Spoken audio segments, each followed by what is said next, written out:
Good evening. Thank you all for coming. My name is Dana Rowe. I'm the chairman of the Forestry Committee, the Town Forest. To my right is Allison Polito, who is the secretary of the board. Doug Dowdy, who is a member, is not here this evening. And over there is Rich Walner, who is a liaison from the Board of Selectmen, who has been very instrumental in getting us to this point.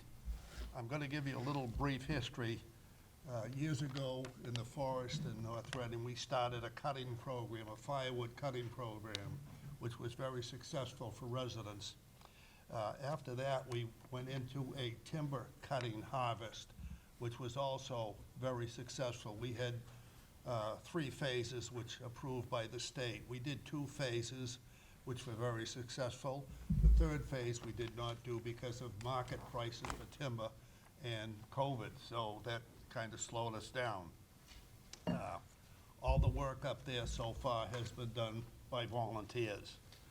What our plans are, we would like to improve the trails that are there and probably cut some new trails, make it handicapped accessible, a few other things. We've had excellent support from the public and from the town boards, especially the Board of Selectmen, the Conservation Commission, and the School Committee. All 3 of them own parcels of the land up there, and they've all been very helpful to us. This is a very ambitious plan. We're going to need a lot of help. And again, I would like to thank you for coming, and anybody that would be willing to volunteer to help with this, please contact the Board of Selectmen or any member of the Forestry Committee. At this point, I'm going to turn it over to Rich Walner. Okay. Thank you. I think I think I'll speak from here because the mic's here. Okay, so thank you a lot for coming out tonight. Really appreciate it. Just to do introductions, so people who are here from the Conservation Committee, could you raise your hand, please? So 2 representatives. Yep. Oh, there we go. Okay. And then we have Dan, who's from our engineering in town, so he's also a town employee. The school committee, I do not think, has been anybody here from the school committee? I do not think so. School committee, as you know, is going through a lot of budgetary, and I think there's a budget hearing tonight as well, I believe. I'm not sure.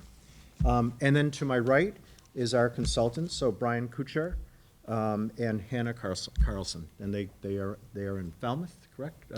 Cape Cod? I am in Sandwich, and she's I'm in Boston. the Boston Okay, office. great.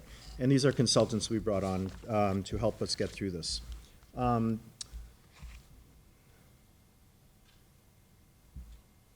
then Lisa Ayers is here from the Girl Scouts. Where's Lisa Ayers?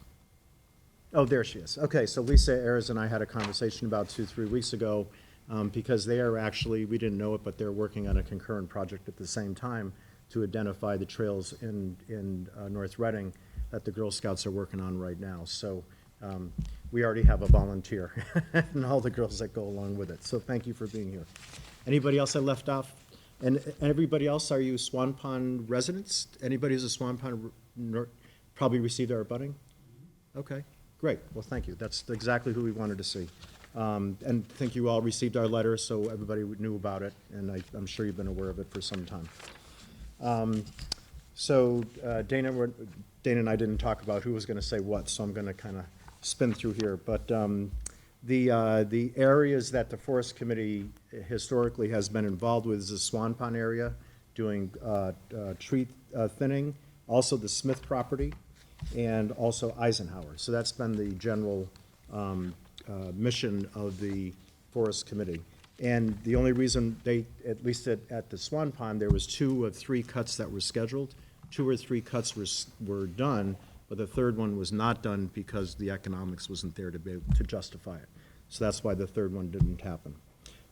In March of 2020, when I became liaison for the Forest Committee, I went and visited with Dana, and I wanted to see, I have been living here since '91. I've never been to the Swan Pond area, didn't even know there were trails there.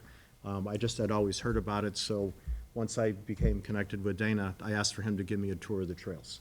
And we went through, and it was really an eye-opener for me because, one, it's absolutely beautiful, which is, I mean, you live in a great part of the town, but also he made me aware of some of the abuses that were going on in the area. So my eyes opened up when I did that. And then at the same time, the town was putting out a plan that's called the Open Space and Recreation Study of 2020, and it's a 2020 plan through 2027, and that was conducted by the CPC and a lot of people in town who became involved with that study. And in there was like 8 main objectives, but one of the biggest ones was the goal 5 was to expand and improve access to public open space and recreation areas. And one of the key areas that people talked about was that the Swan Pond area would be an area that people would like to see utilized more than they knew before. And also a walkable trails map, which again, Lisa, that's what you're working on, is to come up with a walkable trails map. So this didn't just come out of the sky. There was some history in this, and there was some intent on the town's part to obviously always make, whatever we can make available to the community that they can use would be great. And again, the Swan Pond area is absolutely beautiful.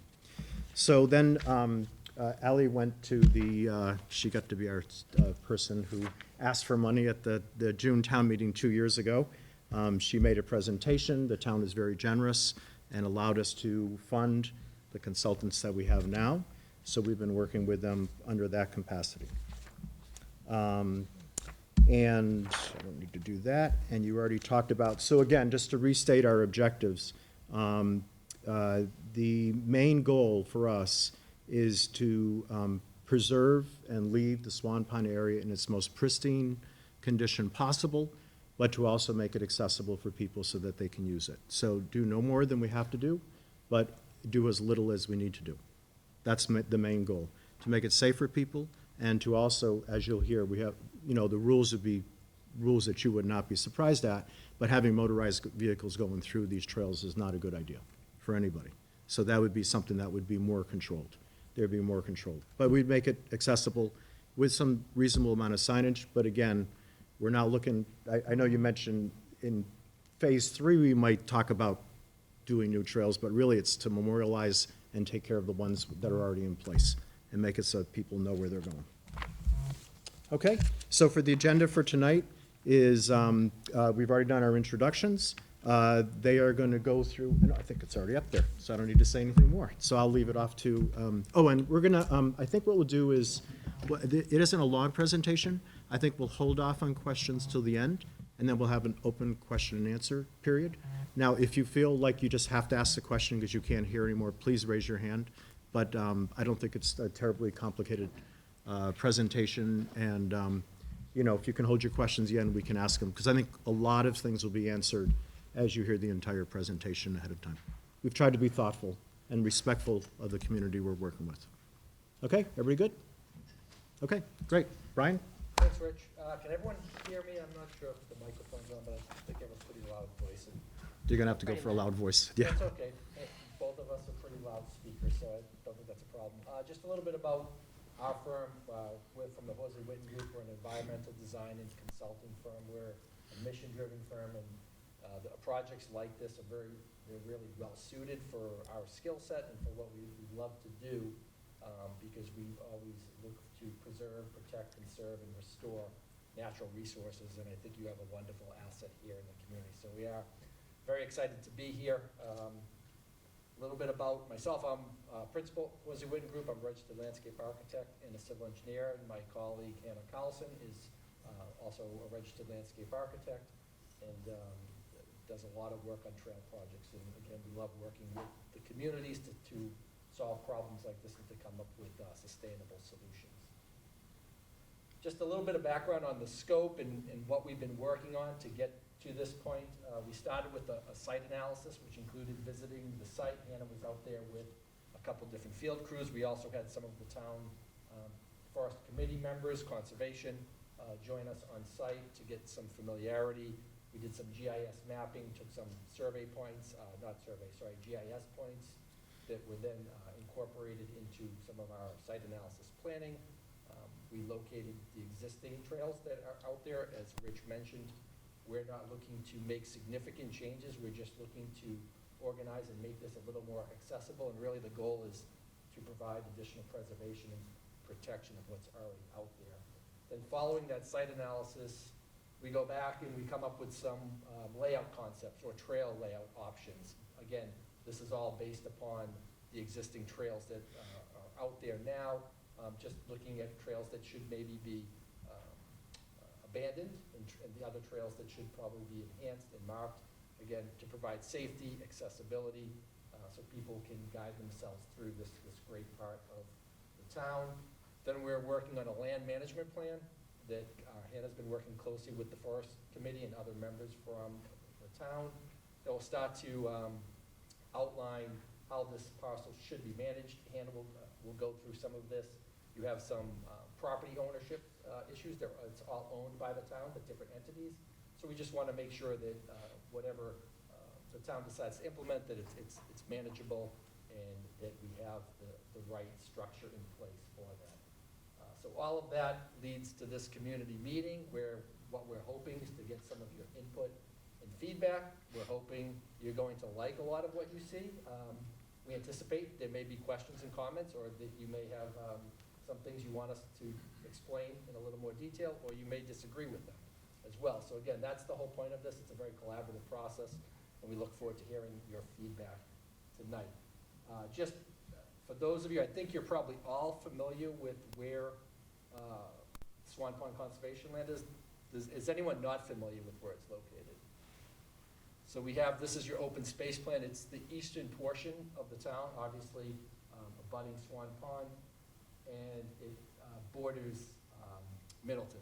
So it's right on the edge, the eastern edge of your town. Again, it's a really beautiful parcel, and I think you have a huge asset here. So I'm now going to let Hannah go through her site analysis and some of the other work. She's really been doing the bulk of this and been leading the project for our firm.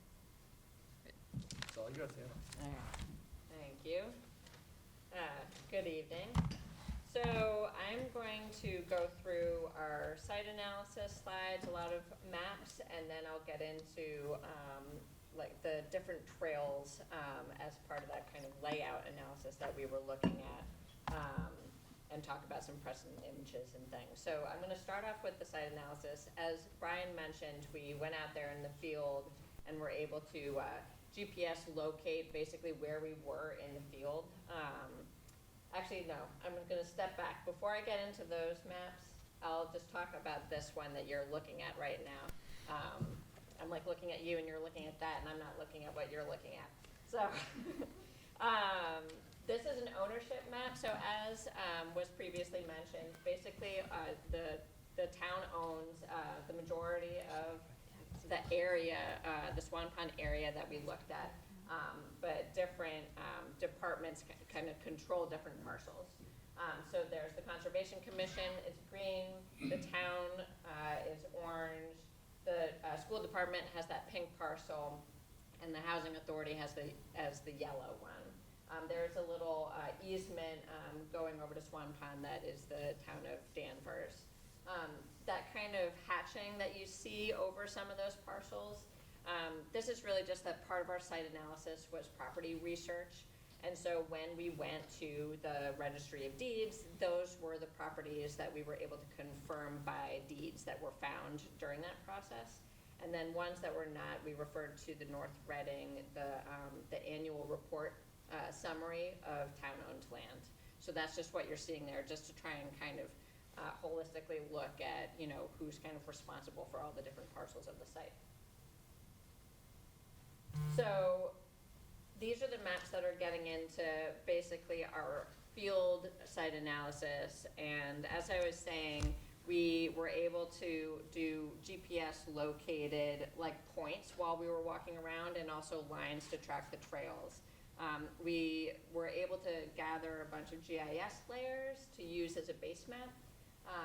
And so you see things like the wetlands and the vernal pools, which are shown as asterisks. So those are there. That's a GIS layer we were able to pull in, as well as things like topography. Another really useful layer that was already existing was a trail lines that were created by the Metropolitan Area Planning Council, MAPC. They have a layer in GIS that has a bunch of trails all over the place, so it was very handy because we were able to then use that as a base map and follow them and see what is still there, what they had that wasn't there anymore, and draw out lines using GPS for trails that they hadn't covered yet. So we really wanted to just have a comprehensive map of everything that you had out there. And so some of the things that we were looking at, as Brian mentioned, it's really inventory of existing trails, but also categorizing them in terms of, use. Like, this is, pretty well-used trail, existing trail. This one a little less maintained. Maybe there's trees that have fallen that haven't been cut up, that doesn't seem like many people have used it. And then there are other things like desire lines, maybe a couple people have walked that way so why are people walking that way? Is there a feature? Is there a view? Is there something that people are trying to get to, but there isn't like a trail that's been blazed to get there yet, right? And so we were looking at that. We were also looking at, so where are some of these views? Where are areas also that might need a little bit of upgrade to formalize as a trail? So where are there areas that there's ponding issues, kind of wet, muddy areas? Some areas during certain seasons are really impassable because of the water. And then also there's some erosion in certain areas. So we wanted to kind of look at that because these are all things that will contribute to, how much money is needed for upgrading certain trails too, right? And then looking at also where is there existing parking, trailheads, signs, just again, to kind of understand the lay of the land. What do you have so far? What could be improved upon? What should be kept? And so, let's see, I'll go on to the next slide. And at the end, too, if you want us to pull these maps back up, because there's a lot going on in them, I'm happy to bring them up and kind of go through in detail. So this is one of a couple of topography-based maps that we created. This is an elevation map, and we also did like a slope analysis map. This map renders the topography of the site where red is the highest points and down the rainbow to purple, which is the lowest. So by looking at this and our slope analysis map, we were able to see, where are the trails in relation to the topography of the site? Where are there areas that are flat, maybe easier to traverse, maybe could be useful for like a more accessible trail? Where are there more challenging spots to walk up? And do some of the trails lead you to certain features that are water features in the lowlands or take you near some geologic features, on the sides of some of the hills? So these were just tools that were able to show us, is there a reason behind where the existing trails are? Is there a reason to modify any based on topography? And are there any in particular that are really jumping out as a potential for a more accessible route? This map, as part of our site analysis, we also just looked at, we like to do points of interest. And so sometimes these are natural features or cultural features. So these are things that you might want trails to lead you to. There's an abundance of the stone walls. There's also that really cool double-decker beaver dam. And then, there's other areas like the old chimney and things that maybe it's good to understand where things are located on the site, because maybe you don't want to have a trail that leads people directly to one spot or another, either because you're trying to protect, minimize impacts to the environment right there, or it potentially hazardous. And then we also identified some areas where there are invasive plant species, also just to think about future management in terms of vegetation. So I will get into the different trails now. So the site analysis that we did really allowed us to identify various existing trails mostly that could be updated and formalized, or left as basically kind of unmaintained, don't need to do anything to them, or purposefully abandoned. So the following slides show these different trails that were identified, and there are 4 different slides. This is the first of the 4, and they're categorized by use or by feature, and those are, and also delineating different trails so that they could be prioritized also for funding purposes. What are the different goals? What do we want to bite off now versus later? So these aren't necessarily phases. I just want, because there's certain things like wayfinding that could be done across the entire site all at once, right? Not necessarily on one trail and then the next and then the next. So this slide looks at 3 different trails. One is this kind of hot pink accessible loop. So based on those topography maps, we identified that as really the most easy to access and also the flattest route in terms of minimal upgrades that would be able to bring it to a trail that is accessible in terms of Forest Service accessibility guidelines, because these are all just trails, so we're not looking at the American Disabilities Act regulations and those kinds of restrictions. We're in a natural setting, these are trails, so it's really the Forest Service guidelines that we're aiming for. There are some stormwater crossings that would still need to be dealt with to make it accessible.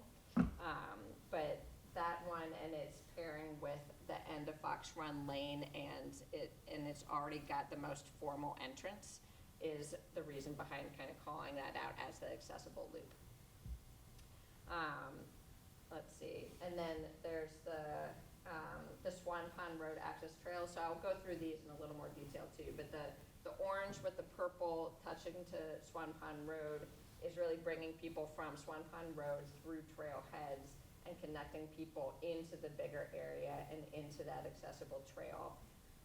And then the purple trail kind of to the right, that is also, that's bringing people through some of the wetland area and then offering that connection into the trails in Middleton. So these are also, as you can see, there's also primary and secondary trailheads identified on these slides. And a primary trailhead would have potentially like limited parking, maybe a vehicle gate of some kind, and like a kiosk with the trail map. Whereas secondary trailheads would really just have a smaller sign, wayfinding sign, so you have a sense of where you are. But again, relatively minimal upgrades from what is there, but just a sense of, providing a sense of where you are to people who might want to come and try and figure out how they can get on the trails. So just to go through these quickly, I know you guys are probably pretty familiar, at least some of you are pretty familiar with all of these trails, or at least maybe some more than others. So maybe you'll learn about a trail that you haven't been on yet. So the accessible loop, again, this is one that's accessed by the end of Fox Run Road. So that's the big end of the cul-de-sac there, and then it's the one that has the formal signage, right? So that is like a kind of an easy, low-hanging fruit in terms of a priority trailhead. This already has relatively decent-sized width for trails that also make it amenable to an accessible loop. Though there are, like in that bottom center image, there are definitely areas where this was in the winter when I walked it, and it was all ice, so there's definitely spots that are gonna need some kind of crossing, to be able to, for anyone to access it throughout the year. This one just shows the existing, so those, that Swan Pond access route, so using those existing trailheads that are on the top 2 slides, formalizing them like I mentioned, maybe there's a kiosk signage so people know that that's how you get in. These are also existing trails that aren't quite as big, but that lend themselves to also being like a formalized trail. And then in the middle bottom image, That's an existing opening in the woodland there that was from the previous cutting project where there was stockpiling. And that's an area that we've identified as a potential parking area. It's not like a ton of parking, but that would help to get people off the roadside parking and just in, not very far from the road, but just in and be able to provide a little bit more area there where it's, yeah.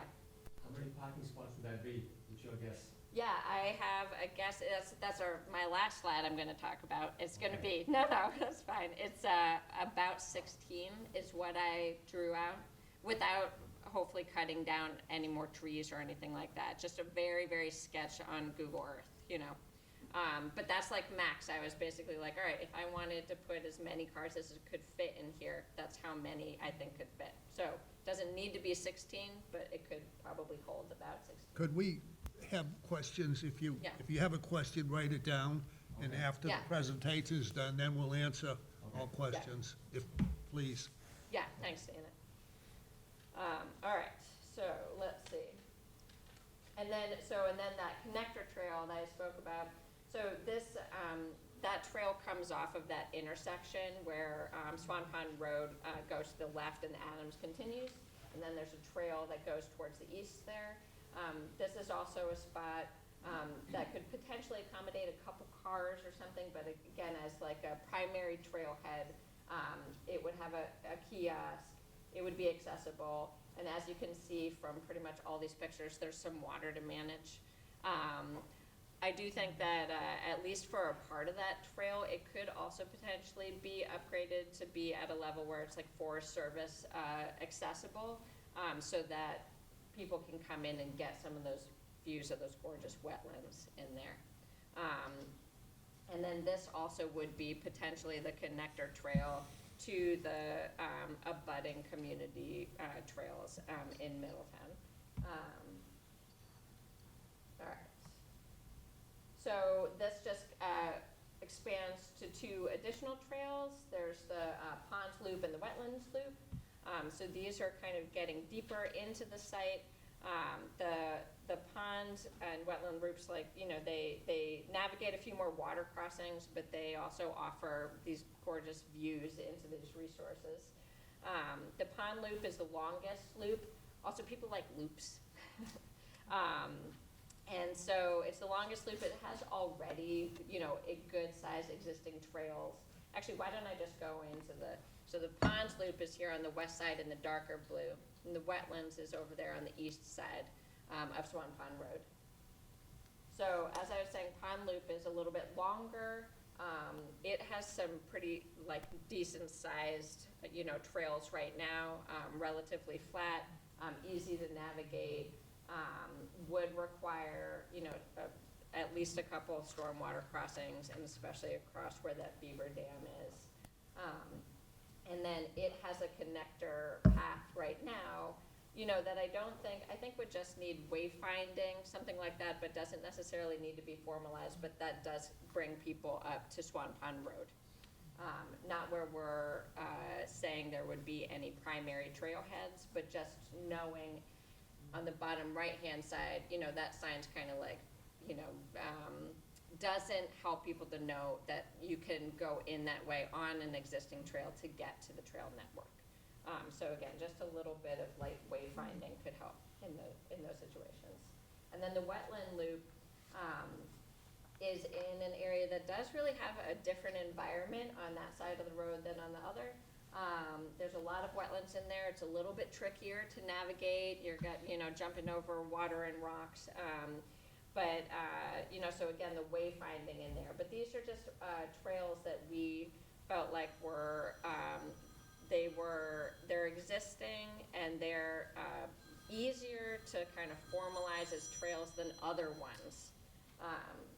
So this next slide talks about secondary trails as well as new trails. So we're kind of trying to, they're in a kind of a hierarchy, and these are considerations. So the green trails, the secondary trails, they were located because they're existing trails, and all of them bring people to kind of exceptional environments.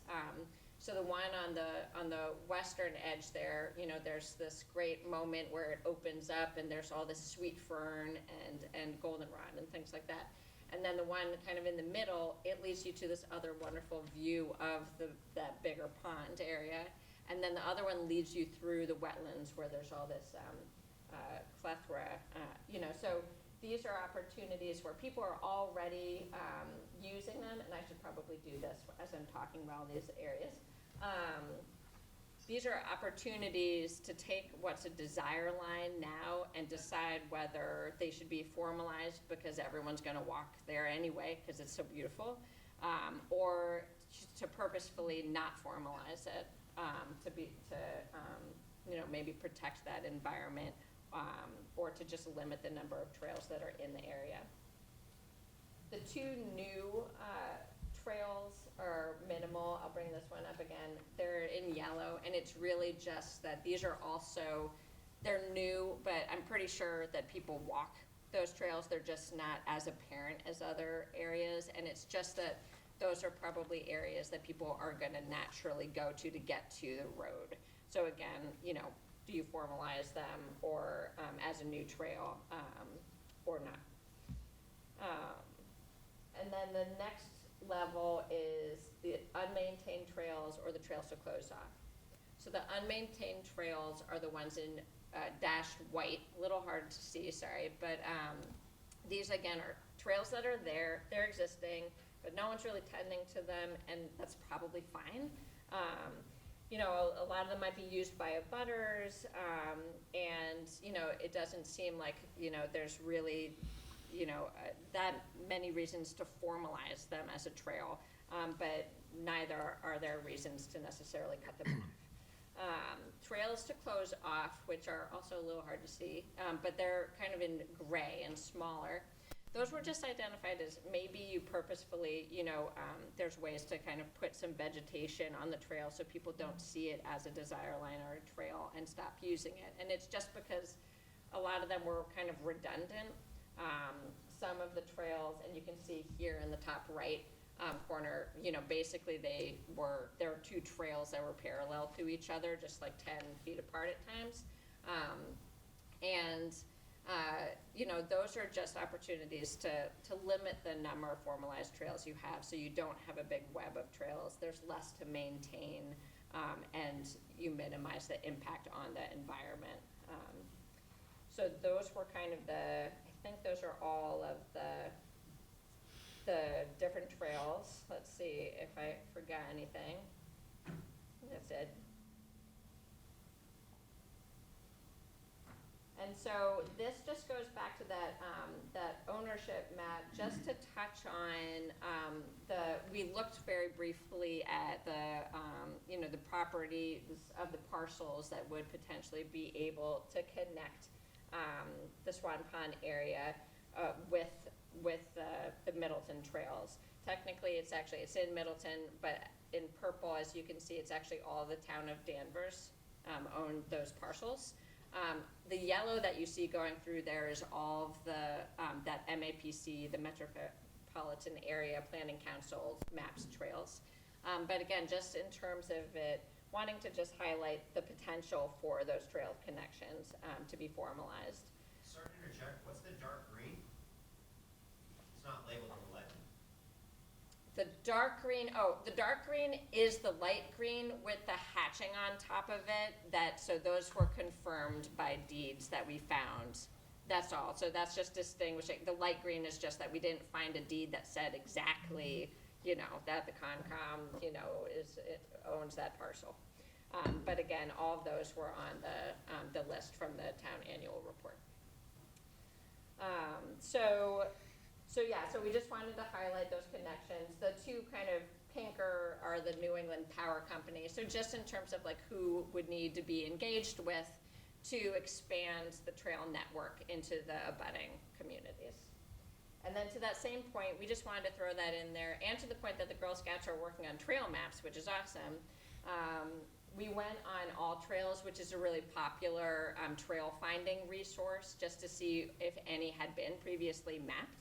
And, you know, this one in Middleton that's adjacent, to ours, is mapped, but again, just this is actually, I think, pretty low-hanging fruit. If you want, the Swan Pond trails, on all trails, there's a pretty straightforward way to actually, to use all trails to map them so that people, from the community, you know, or from around, like, know that those trails exist and can walk on them. So these are just some precedent images, that we wanted to touch on just to kind of help picture what level we're really talking about when we talk about trailhead. On the top left and top middle, those were really like the primary and secondary trailheads that I'm referring to. So very natural, very minimal, but effective in that, you know, it's a trailhead, there's a map, you know, there's a gateway, if there's like vehicular access, like in that one. On the far top right, you know, just blazes, just ways for people to find themselves in the woods, you know, especially actually on the eastern side of the area. It's not that vast, but you can get lost in there a little bit. So having some kind of wayfinding signage or blazes could help. And then on the bottom left, this is just to kind of show in terms of parking, you know, natural surface parking with like a wooden barrier so people don't drive into a tree. You know, this is the kind of level of parking facilities that we're kind of talking about. And then the stormwater crossings too. All these things, I think, to the earlier points, like minimal is what we're going for. Whatever it takes to improve everything for access, for safety. But that would allow people to cross over some of those areas that are completely blown out, you know, in the winter, icy, and create hazardous conditions. And then these are just also sections to kind of look at as precedents, especially for the like more accessible loop. You know, these are just examples of ways you could very easily modify some of the existing trails to create a more steady and solid surface for access. And then on the bottom right, this is really just touching on, you know, if there are trails where vehicular maintenance access would be needed or something like that, that they don't need to be like a road, that they can just be, you know, kind of blend into the environment, but just be maintained wide enough and supported for whatever vehicular maintenance is needed. And then this is, again, is just talking a little bit about the trail surface material. So, you know, we're talking just about natural surface materials for all the trails. Some could utilize imported aggregates for a more uniform surface, like the one on the left. But others really could be just maintained to stay basically what they are now. And then this last slide that I'll touch on, and I'm sorry if I'm going through these quickly, but again, we'll be able to get into it at the end too. This touches on your parking question a little bit. So there were 3 priority trailheads that we identified. The one at the end of Fox Run Lane that currently exists with the conservation area signage now, and that's where people, I think, park. I mean, I think people park in lots of different places, but that area would lend itself to providing accessible parking spaces and maybe 2 to 6 spaces, you know, depending on the configuration in that area. That internal lot in the middle that you asked about, that's about 16 spaces. And that's, you know, again, in from the main road where there's that existing opening. And then just, you know, really 2 to 3 spaces, I think, at that intersection. But what we were trying to do was pair just at least a few spaces with the primary trailheads for accessibility and to get people, you know, off of parking just all along Swan Pond Road and actually closer to the actual trailhead for safety, right? And so I think that covers my slides. Does? Yeah, all right, I'm gonna hand it back over to Brian. Thanks, Hannah. Yep. And just have a couple more really quick slides, and we're gonna open up to questions. And these last couple really have to do with what we've been hearing as frequently asked questions, and just we sort of categorize them in these three different groups. The first is rules and safety. So rules would be created and posted based on the best practices and information. This goes back to part of the management plan as well. Some of the rules that would be anticipated is it will be open from dawn to dusk. That's a pretty standard way to operate land like this. You know, pack in, pack out, leave no trace. We don't want to be providing trash receptacles and things like that. Just becomes a maintenance nuisance and actually encourages bad behavior. No motorized vehicles, as we mentioned earlier. And then dogs must be leashed or under the owner's control at all times, again, depending where you are on the trail. We also confirmed that the police department does, if this falls under their jurisdiction, so they would be patrolling the area. That's not to say they'd be going into the trails, but they would be driving by, looking at those parking lots and things like that. Again, all to make sure that people are safe and it's not being used inappropriately. As far as the overall use of the land, based upon what we're discussing tonight, it's passive recreation for trail use.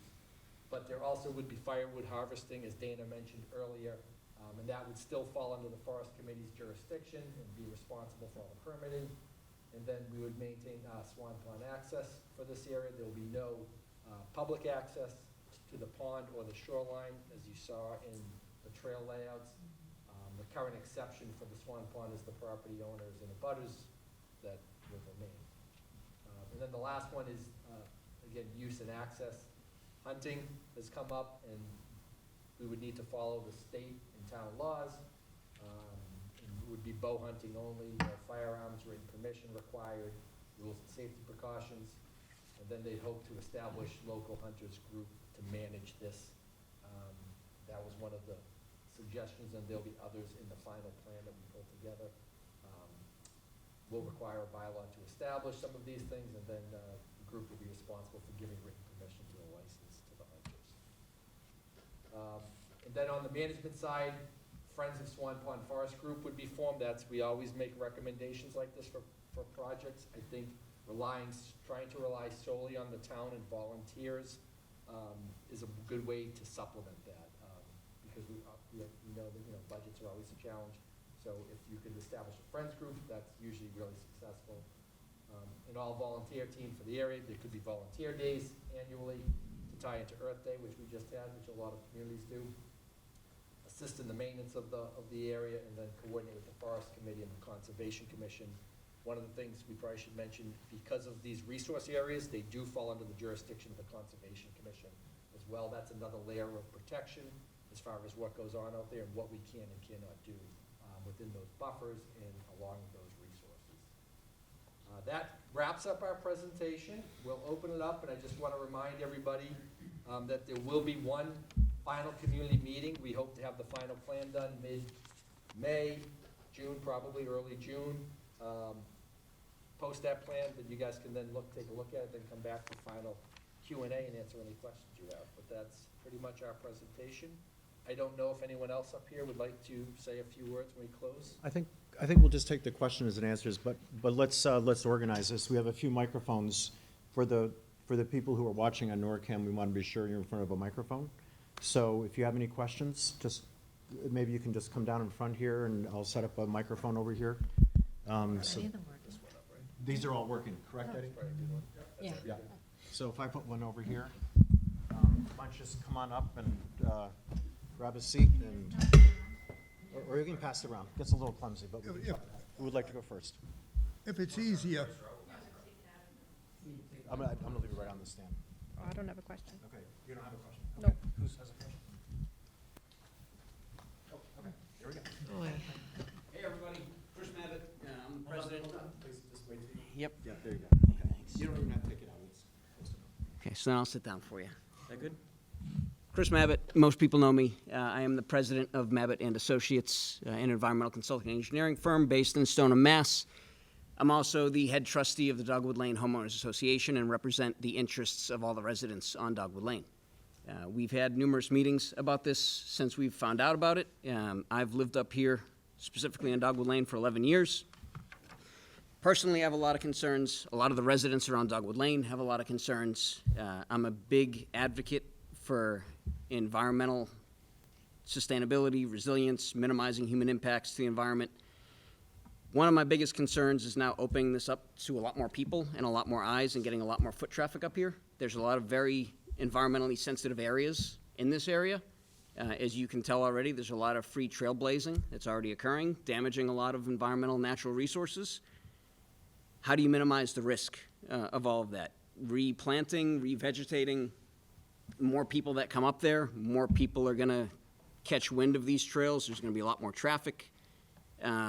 In the past 6 months, we've had 3 major accidents on Swan Pond Road because the road is narrow. You can barely fit 2 vehicles down it at the same time. I regularly kick out people parking up there, doing drugs, having sex, dropping beer bottles, shooting up heroin. The police have records of all of this because I've been the main point of contact for all of this. Security is a big issue in the parking spaces. For years, we had to debate with the town about school buses coming back here. And the school used to do a 3-point turn at that intersection with a full-size bus. And we keep going back and forth year after year that they might stop coming down Dogwood Lane and re-implement the school bus at that stop. So we're gonna have parking spots now in several of these areas. That's gonna be a problem. Yes. One of the goals of this is to be able to control things up there. Right now, we have difficulty controlling anything, because you can go up there and park any place you want, and you can walk any place you want. Yep. There's no rules, regulations. What we're trying to do is get this so that there will be absolutely no parking on Swan Pond Road. They will be in the parking areas. Those parking areas are gonna be open from dawn to dusk. We have planned to have bylaws. I've already talked to the police department. If we have bylaws, they can enforce them. We can have rules and regulations so that now when you call the police, a lot of times, they come up, the car's gone or whatever. This way here, you call the police, there's people parking there before dawn or after dusk. They can enforce those rules and regulations. These areas will be closed. Anybody parking on the road or off the side of the road, there would be rules to enforce that. The police can have them vehicles towed. So what we're trying to do is we can't stop people from using it. What we're trying to do is control the usage of it. And, make it accessible to everybody, but also make it so it's controlled. There's sections up there, as you all know, where we put rocks and stones to keep people from going in. Well, I went out one day, they're moving the stones. And I don't know if they were on something or what. We said, the stones are there to keep you out. Oh, we didn't know that. And since then, they've made another road further down. We hope to have I'm sure we'll have the cooperation from the town to put boulders to make things so that they can't get in there. The parking area is the first big area. Hopefully, that's where most people will be parking. They'll be off-street. You won't see them. And we can enforce it to that point. If we don't have these rules and regulations, like I say, people go up there now anytime they want, park where they want, and there's nothing we can do about it. So hopefully, that's one of the big problems we're going to be addressing. So has there been considerations for putting gates in and locking the gates? Because right now, the pump Absolutely. station Oh, has a yeah, gate that's that's what supposed to be locked The only daily. thing with that is, and that's why we're looking for the Friends of the Swan Pond Forest, is to have somebody that's gonna do that. So that the gate will be closed. And of course, like I said before, we've had gates there. And they go around the gates. Well, you lived up there for a long time. You know all the problems that happen. And getting more people up there, getting more eyes on the pond, we call the police regularly about random people coming up with boats, Well, with the other trailers on their cars, trying to back down the pump station road to launch a boat. My biggest concern also with the pond is eutrophication and environmental impacts. More people find out about it. I fight with enough people online with all the fishing apps that try to, get you to believe that it's a public pond, anybody can access it, it's fishing for everybody, we're gonna take you to court, blah, blah, blah. And it's not.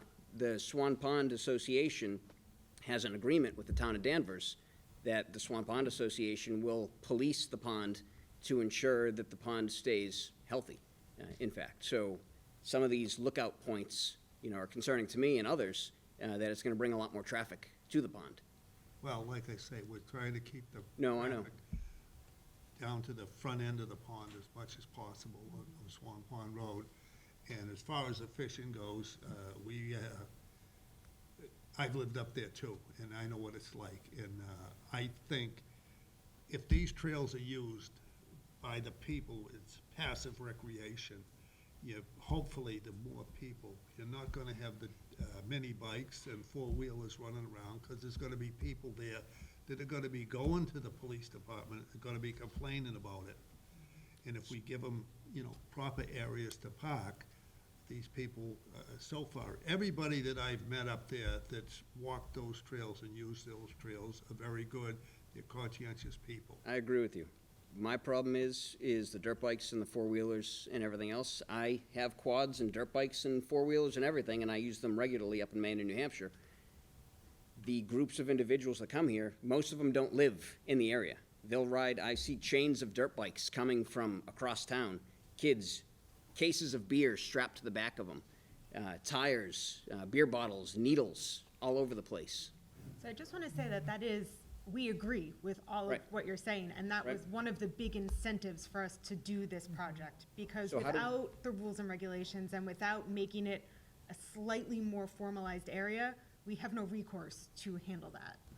So what's gonna be done about that then? What are you planning on doing? So, again, we would like to make some rules and regulations and post them, and then they're enforceable. And again, we have, By whom? so we've spoken with the North Reading Police Department that this, They're gonna patrol the area. They will patrol. Oh, yeah.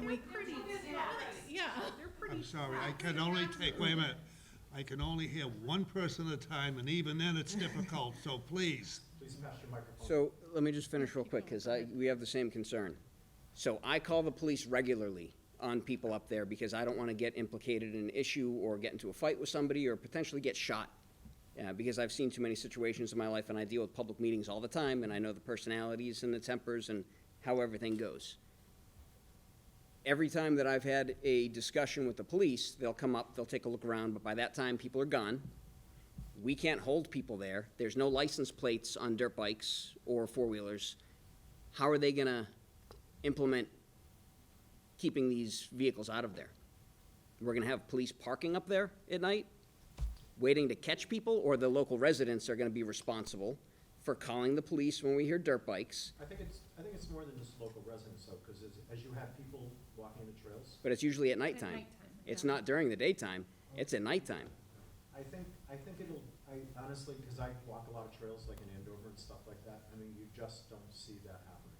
And when we talked to Andover, they were very clear that as you actually make it open to the public, set up the rules and guidelines, those things actually stop happening. There has been formal, sorry. I'm sorry, Gloria, Yeah. please. There has been formal research done looking at accessibility for trail systems, and they actually find a decrease in these nefarious things that you're concerned about with more people going out and using these areas as passive recreation, because the more people you have that are like-minded that are using those areas, they're going to become less attractive to the kids that are gonna wanna be out on their four-wheelers or doing drugs or having sex, et cetera. So I appreciate that it sounds like more people is probably likely going to be problematic. However, I don't think that's going to be the case. I will professionally disagree with you, but Fair I enough. hope that is the case. I can just add to, just because, I've been working on the plan, and everyone's experience is different, and I can appreciate Chris's work and what he does, and I get it, because we, sometimes those are issues, but I would agree with what you were saying. For the most part, for projects like this, when the space comes under management and gets activated for passive recreation, it doesn't eliminate the people, it changes the people.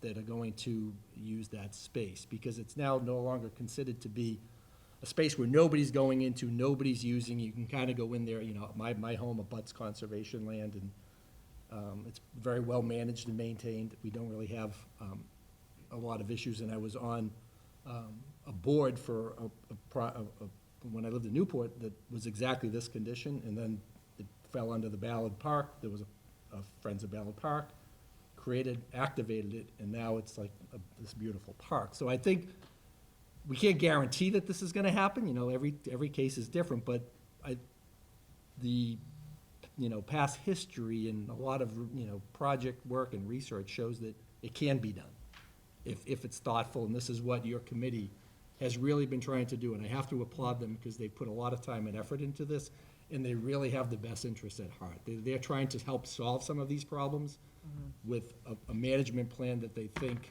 can help accomplish that. It certainly requires input from the community as well, and that's the point of the meetings, but, that's just been our experience as professionals, and then, again, working with this particular group. They've been very proactive and really have the best interests at heart. Yeah, I would just piggybacking on that too, just the rules and regs is, to Ally's point, like the recourse. If there's signs and it says, these are the things you can't do, if you can catch them, you can fine them, I know, but the, Signs for the pond that are clearly outlined what you can and can't do on the pond. right, They still don't. Police don't enforce it. They come up and they'll talk to people, and that's it. The guy's back the next day fishing. Yeah. Whatever they're doing. I do think that this formalizing these though, like, can't hurt and can't like reinforce that bad behavior, but can reinforce more eyes on the trails. More people will come who will then care about this place. And if they see illicit activity going on, they'll make a phone call, or if they feel worried, about safety, they'll speak up. So you might have a few more people on your side fighting the good fight if more people just know that the trails exist and come and can see that there are rules associated with them. Please. Hi, Lisa Mackey on Adams Street in North Reading. So I have actually a few concerns. One is we have people now that walk the streets, walk up to the pond and on this, because it's a lovely area to walk. Trash is a huge issue. There are, as Chris pointed out, on the first part of the trail, there's condoms. And the reason, by the way, we know this is because we actually have a cleanup that takes place that we participate in. There's tons of alcohol bottles. There's also, as I said, there's issues with drugs up in that area. But I'm really concerned about how close the trails are coming to the homes. I'm really concerned about that. I do not believe that purple, there should be one parking area at the beginning. We should not have cars further down that road where you're gonna have the 16 spaces. There should not be parking at the Swan Pond Adams Street intersection. Right now, we have school buses that go up there and other things, and when there's cars there, it can be a congested, difficult area. Furthermore, the more people that are closer to the homes, those two purple trails, as far as I'm concerned, need to be removed because they're way too close to the homes, they're way too close to the pond. I don't know if Danvers has been involved in this, but they're very protective of the pond, and I can't imagine them liking people getting closer. I live right next to the pump house, and my husband and I are constantly on our deck saying, hi, just so you know, this is, private, it's a private area, you're not allowed at the pump house. But I'm really concerned about how close those trails are, and I don't think that those trails need to be there. And if you're gonna continue with those, I can tell you that I'm not comfortable with this project at all. Because I think that when you drive down that road, as Chris said, it is a narrow road.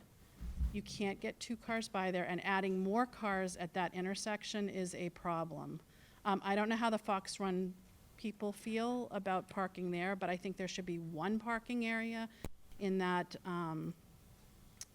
beginning area if you're gonna be doing it. I think the trails, that purple trail that you were just about at, that one should not be there. Going down that trail should not be there. It maybe connect by the aqua line over to the right, but there should not be the parking goes into any of the streets, and that yellow trail that you're gonna be thinking about putting in, that should not be there. I'm just highlighting, just make Yep, sure. that should not be there. Yep, so those 3 areas, absolutely, in my opinion, should not be there. What was the other purple trail? That purple one, Yep. go down to the yellow one. Yep. And then go over to Swan Pond Adams Street intersection where the Over here. parking is. That shouldn't be there all the way down to where it meets the aqua piece. If you want to have it go into the other things, that's into the, I understand you wanting it to go into the trails in Middleton, that's one thing. But I do think that that's a huge problem. Additionally, with budget and also with, I don't know when the last time that was thinned out, but the other real concern that I had is a couple years ago, we had a real dry spell, and people were throwing cigarette butts out the windows and the trash, and when I'm really concerned, there is one way in, there's one way out, and if there's any type of a fire, we're all in trouble. So those are the 3 major concerns, but I can tell you, I am not for this if you're gonna keep those trails that go close to the house at all. I love the idea of this, because I think it would be great for people to maybe enjoy this. I do have concerns like Chris does about the wetlands, but I don't think that they should be coming that close to our homes. That's something I think that's I'm taking notes on everything everyone's saying, good. so that we can circle back. I would say the one thing at the end of class one. Yep. We didn't really spell that out here, that's gonna be handicap accessible only. Even if it is, I think there should be one parking area, period. Well, the only reason because- why that's there is because that is for Yep. people who are handicapped. That gives them an opportunity. But doesn't have to be 6 spaces there. I personally don't believe. But it would only be. I know, but you guys said 2 to 6, and when you have that range, that 6 is usually where you guys go, so we want to make sure that we're, yeah. Wait Yeah. a second. So on that one particular Yeah. area, Yeah. that was intended to be handicapped only. You Yep. don't have a handicap, plate or Yep. tag. You wouldn't. there'd And be no who's gonna Excuse tow me. them? I'm the- Who's gonna tow them if they're parked there? Let me address that, and then we'll take some other questions. And refer to Mr. Wallner or myself before you speak. As far as these trails, those trails are there. That's public property. We can't stop them from using it. We're trying to control it. That yellow trail is there. Originally, there was cars parking down there. We're gonna eliminate that. That's down the end of Swan Pond Road itself. We're eliminating that. We're trying to limit it as much as we possibly can, but we still are trying to accommodate the people of North Reading have a right to use that land. We can't stop them. We're trying to control it. But they don't have to park there. And they don't, and that Wait a purple minute, wait a trail? minute. This is the whole point. They're parking any place they want to now. We want to restrict it. There's some people that go up there, that walk their dogs and they use it, and most of the people that use it are very nice people. They're very concerned with it up there. They want to keep it the way it is. Those are the type of people we want to be there. So we have to accommodate them to a certain amount, and this way here, we feel is the best. Now, you gotta remember also, they have a right to use it, okay? Right now, we don't have any way of controlling it. We're trying to get a way to control it, to minimize it as much as possible. So we are considering all of these things, and we can't answer your questions tonight because we really don't have all the answers. That's true, but the other side of it is that if we have concerns as the residents that are there, you don't have to pave that particular part or maintain that particular part. They might have an ability to use it, but we don't necessarily have to maintain it if it's coming closer to the homes and the thing, because this is already going to be, you're already gonna be doing things and maintaining and putting down little boardwalky things over the, over the ice areas. And by the way, I'm assuming that this isn't gonna be maintained in the wintertime. People are just gonna walk or not as they, yeah. So you just don't have to, if the trails, if all of us aren't happy with where it is, then I think that should be something that's. Since it's right here. Michelle, really quick. Michelle Barrett, I live on Dogwood Lane also. I'm going to concur with everything that's been said so far, in agreement.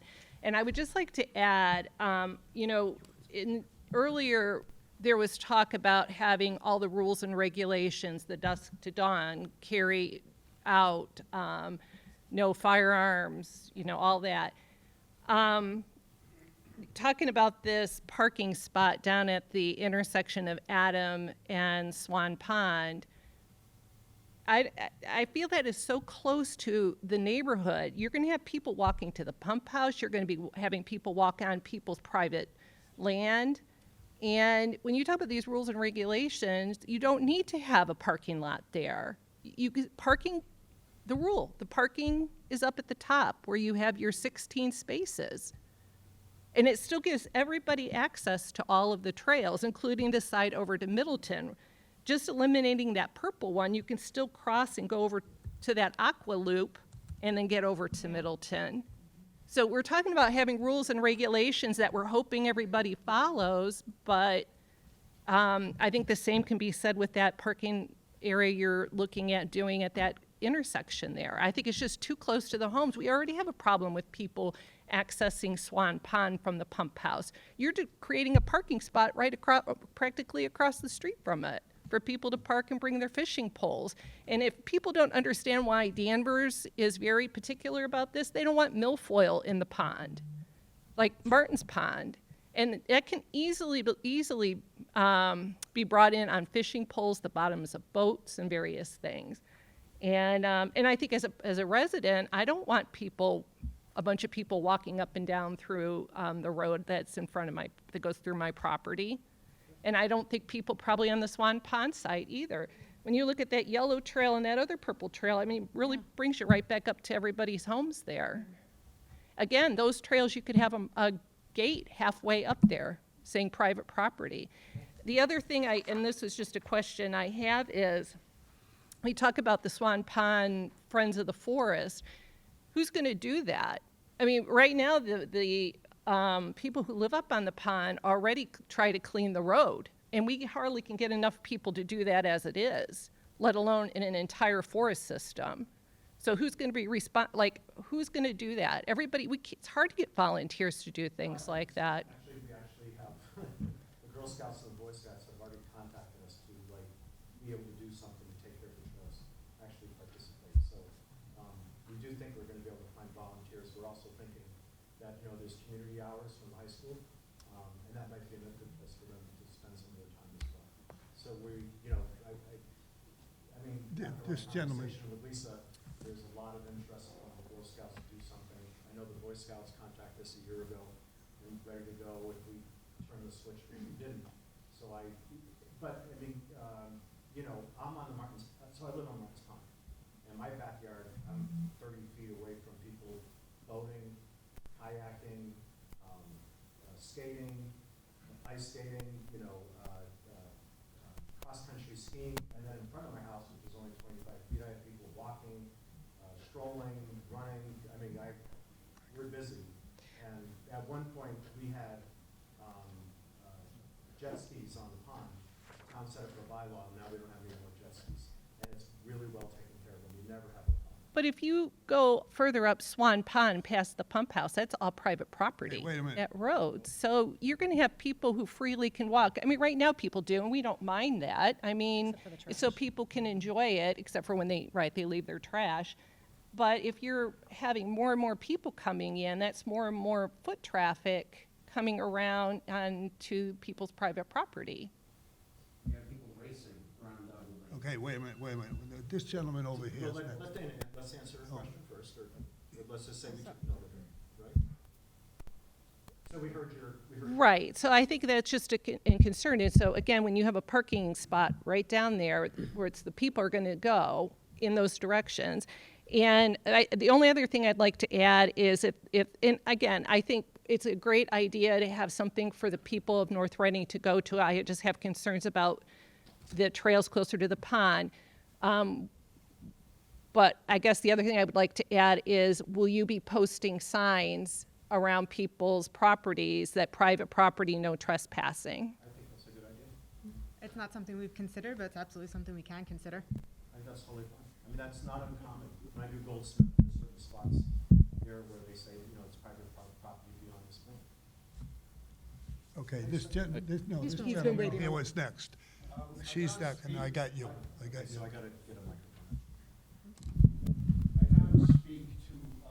Here you go, sir. The Dogwood Lane area, but I can speak to Fox Run. I'm the last house on Fox Run, and I've met so many people. I think this is a great idea. I like the idea of encouraging more people to come in. I think at first, when I first moved there, I'm like, who's in my backyard? I'm like, it's not my backyard. I'm just the last totally cleared area before all of that. But it's a great area, and I'm really interested because, you know, I've seen the beaver dam. I've known that since it wasn't a problem. It's actually almost problematic because it stopped people from being able to do that blue loop like they always used to do. Because I met people going on that loop and stuff, like, and, you know, make it more accessible. You'll find in the summer, it kind of slows down. It gets really buggy. People don't go. In the spring, in the fall, I see more people back there walking dogs. I see bikes going by. In my backyard, I can see that pink loop from where I am, and it's great. I see people going by there, and I think it's cool. They're in the woods. They're using the space. And, you know, like I said, I know every single trail in that place. And, you know, if we put more, just made it more of a real trail, I think that's better as opposed to just getting control, because I've never seen any problem. I've met some great people. I'm like calling my woods friends because that's where I met them. And it's like, you know, I think it's good. You know, I met people in there and the parents, and they're like, oh, get the kids off their devices and get out there. And I see kids riding bikes. I see kids riding dirt bikes. It doesn't actually bother me. They just go by, and I'm right there, and it's just for a second. So I don't see a problem there. But again, obviously there's more issues towards the sensitive Swan Pond, because that's a sensitive water area. So I could understand their concern for not wanting people around, and that's private property too. And it's hard to delineate what is private property and what's not when you're around there. But I do think, overall, I think it's a really good idea. But I do also think at the end of Fox Run, it is a big open cul-de-sac, but even the trash truck, it's the place it turns around. And they come in, they can't do it in one loop. They have to back up and do it. So factoring that, you're not going to get 6 spots in there. I don't think you'd make that. But also, I think also it could be something to see how people utilize it, because I've seen people come when there's a couple cars parked, they park on the street right in front. Doesn't bother me. I can still back out and get around. It's never been an issue. So, you know, I hope I can have more input and be part of it, because I think it's a great idea. I think, No, Can I say, yeah, this, no, wait a second. This lady here, Well, Hey, Rich, that's all this right, lady that's all right here. I was saying And that that lady. the designated parking spots, and you're saying you don't want them in the woods, people are already parking there. If you have designated areas that they can park in and no other area, it will be easier for the police to patrol. It will be easier for the people to know that, oh, it's full, I can't park there, I can't park, I'll come another day. You're worrying because they're near your house, but they're gonna be there anyway. And they're coming. People love walking around the woods. I don't live in Swan Pond, I live down the street from it. And I walk there and use the facilities and walk my dog. And I'm sorry, but you picked an area, and you picked it because it's beautiful. We all want to enjoy it, and not just maybe they should have a quick line at the parking lot, that if there's trouble, I can use that, and it will go right to the police, and then they can come to that spot. I don't know if that would work, if it's accessible. I can also see no parking signs on the areas where you don't want them. Exactly, but you need parking, you do, otherwise they're blocking the roads. We do, One large spot. Wait a second, please. you know, Direct your questions to me or to Rich. but, So Yeah. when she is through, we have other people waiting to speak, so. you know, I'm just saying that it's not just the Swan Pond residence area, it's the North Reading area. And North Reading needs access, not just you people. And I'm sorry if that's near your house. I don't think that anybody should be going on your property, but that's, there we aren't, I mean, I don't think I've ever crossed anybody's property. If I have, I'm very sorry, but I do walk in the woods. And that's not, you can't take that away. It's not just yours, Quiet, please, you know? please, But one at a time, anyway, that's okay? just my Don't point. It's be address easier to patrol. everything to me, she's speaking. Wait until she's through and you get your turn. You know, that, I'm done. I said, I just think it's easier to patrol. Now, that young lady up in the back, Who wants it? no, wait a second. Dana, he's been waiting a while. I know, so hasn't that young lady in the back. Oh, No, I'm good. From now See the on, way this one's going. you will go through me, Ladies first. okay, so we can keep order and everybody can understand what's going on. Hi, Nikki Tuzzi, Dogwood Lane resident. I'm not talking about the parking situation, I'm talking about the funding. I have some questions on that. Where is this funding coming from? How much funding do we need or get? Is it coming from the town? I keep hearing things like maintenance, putting in, you know, able to access the trail, and then you're talking about adding in parking spaces where our town is already struggling. There's a finance meeting going on currently where our school is now over budget, and there's going to be lots of cuts in the upcoming year. Bus passes going through the roof. The kids spot got torn down last year, and it has not even been put up. That's one of the 4 playgrounds that we have in our town. Same thing with Ipswich River Park. I worked with the Parks and Rec Committee and the Land Utilization Committee to get our skate park revamped, and that was only up a short amount of time before now it is unusable. So I'm just kind of concerned on where our town money is going, why add more money to an area when we need help elsewhere. What we're trying to do is volunteers on everything. We're gonna try to get whatever materials we need donated if possible. Obviously, we know so far, we've pretty much, other than actually hiring the professional consultants, we have harvested timber up there. We had a certain amount of money that we've been using. The gates that are up there now were donated. We've already talked to Girl Scouts, Boy Scouts. We've talked to Essex Agricultural, who plan to come up. They've said they would come up and do a lot of the work. So How much did right it cost now- to have the consultants right come now, on to do the no, trails? we're not planning to go to ask for any money because, first of all, we don't know what we need for money because we haven't really put anything definite, this is what we're gonna do and how we're gonna do it. So, and we understand, obviously, I live in town too, so I know what the taxes are, I know the situation. So right now, So if I can just jump in, because I think there's grants also. Well, yeah, that's what I was gonna say, so. You probably know that better than anybody. Yeah, so I think they're doing their due diligence, and by doing the plan, it opens up a lot of grant funding. And most of the communities we work with, they're funded through state grants, Mass Trails grants. And there's a lot of money being dedicated to open space and to increase these passive recreations. Somebody mentioned getting kids out and getting them off their gadgets. This is all part, COVID was a big part of this, that so many people were looking for open space and places to go. So, you know, I think besides town funding, I think your hope would be through grants. And there's a lot of different grant opportunities.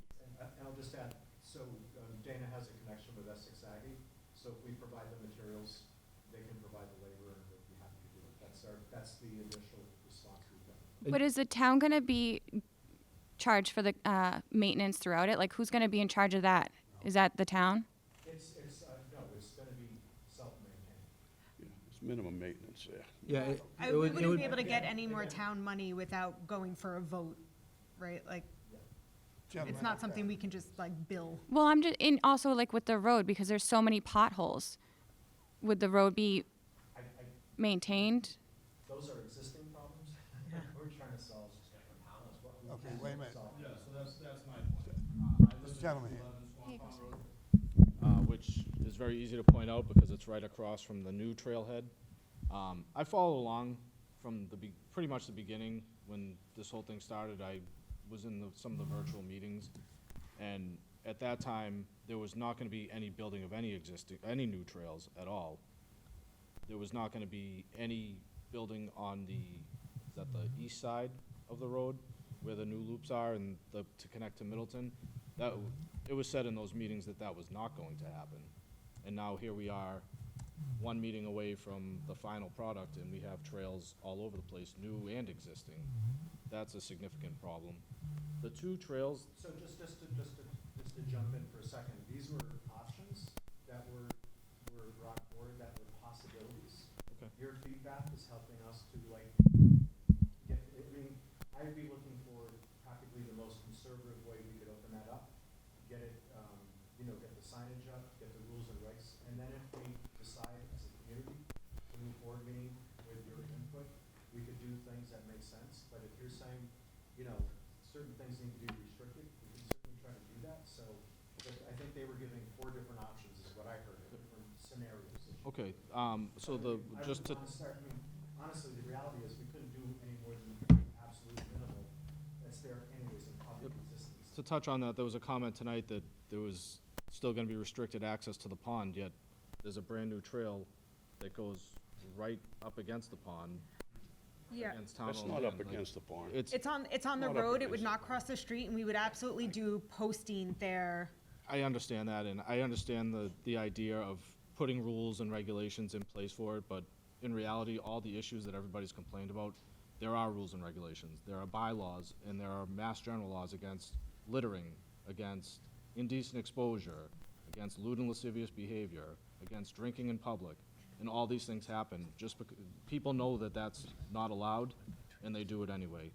A sign there isn't gonna stop them. The other thing, back to the funding question, is the town has sent 2 posts to a community page talking about a possible Proposition 2.5 vote. With our taxes are outrageous. For the services that we receive in this town, our taxes are outrageous. And that's only gonna increase them more to then just help fund a project because regardless of grants and everything, town money is going to have to go into these trails at some point. Town services, the police department, are gonna have to go into these trails, the DPW.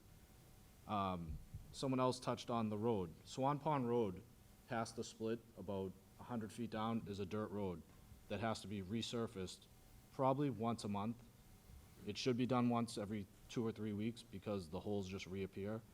If you're inviting access with trailheads down there, that's gonna happen once a week now, because people are gonna drive down there. If they can't find a spot, they're gonna turn around, they're gonna drive back.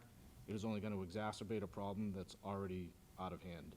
Do we know where that is on the map? I don't know where that Yeah, so if you Yeah, take where the, is. You know where it is? Dana knows where where the 3 parking spots. Let me, just so for the meeting. To the left. Yep, so where the split is right there, nope, right there. So about 100 feet down, it turns into a dirt road. Right here. Nope, the other way, to the left. Oh, this way. Yeah. This pond. Yep. Yes.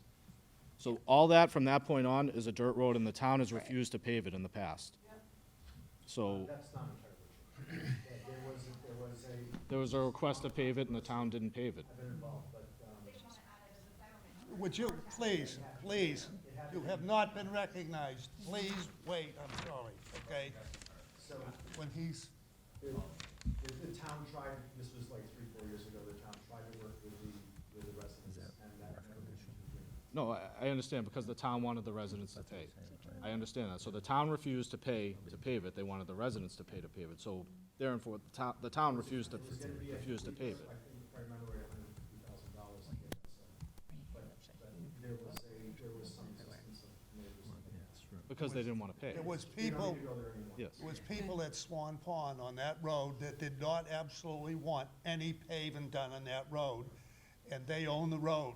Okay. That's the problem we went into. Now, there was a number of people that did want it paved, but unfortunately, you had a few that did not want it, and that stopped it. But It the was town people up- the town owns all the way, The almost all the town way up. doesn't own, that road is owned by the people. Not the entire road. Some of that is town owned. If you look at that road, That's if you look at outside of the that Forest road, Committee it goes through the jurisdiction. private property, okay? Those but- people own that, I know, I've been through it, I live up there. My sister was on this side, and they tried for years It took years and years to get electricity, never mind getting the road paved.